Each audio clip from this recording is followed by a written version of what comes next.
Lep pozdrav tudi v imenu Sveta stranke in v mojem osebnem imenu.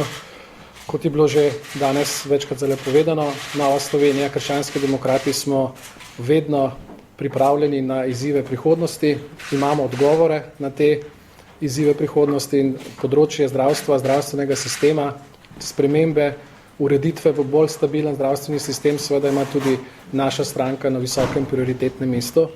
V okviru strokovnega odbora za zdravstvo ekipa strokovnjakov že nekaj časa pripravlja korenite predloge, spremembe in vsi ti predlogi so pravzaprav že v zaključni fazi. Lahko rečemo, da so v fazi zadnjega čiščanja pred ključnim dokumentom. Želimo si, tako kot smo izhajali iz našega programa na zadnjih državnozborskih volitvah, kjer so mnogi prepoznali naš program za zdravstvo kot eden boljših programov, želimo pravzaprav spodbuditi določeno konkurenčnost, želimo zagotoviti bolj stabilen sistem, lahko rečemo tudi bolj prijazen in pa predvsem dostopen zdravstveni sistem.